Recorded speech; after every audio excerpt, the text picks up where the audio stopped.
a follow-up on the scheduling question. Yeah, sure.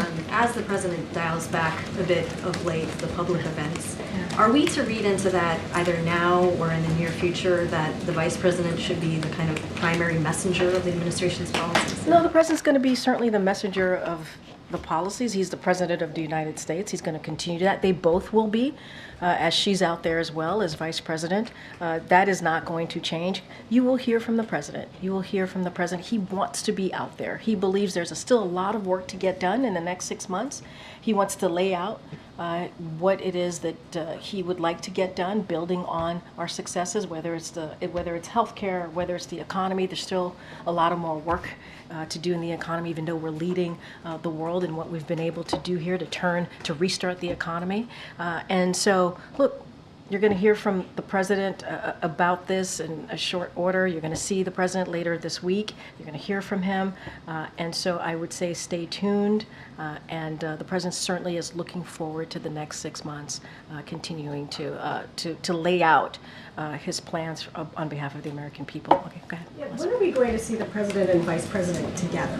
That's a good question. I don't have anything for you right now at this time, but obviously they were together today having lunch. That was a private discussion, private lunch. But I could assure you, you all will see them together at some point. I do want to ask you about the border security legislation that the president still wants, and that the Vice President Harris is also talking about. Would the president be willing to make a deal on that in the lame duck session when Congress is back? Yeah, I get the question, but he did make a deal. That was what we did, 2 months with Republicans in the Senate?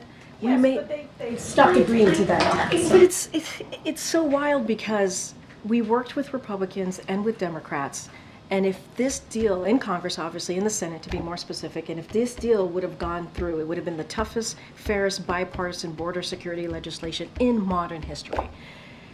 And congressional Republicans decided to block it because Donald Trump felt like it would make Americans safer, so do not move forward with it. That's what he felt.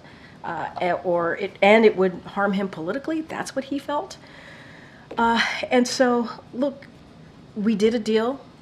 It was a very good deal that Republicans agreed on, Democrats agreed on. The president reached across the aisle to make this happen when people told him that that wouldn't be possible. And the former president got in the way.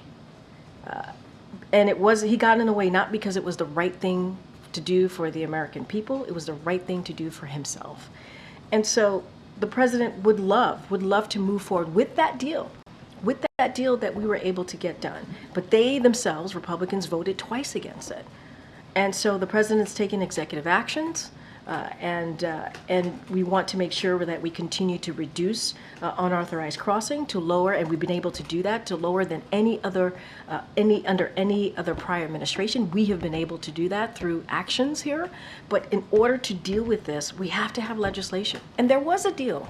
There was a deal on the table that we were able to negotiate with Republicans and Democrats in the Senate. The former president got in the way. You know? Will that deal still be on the table after the election?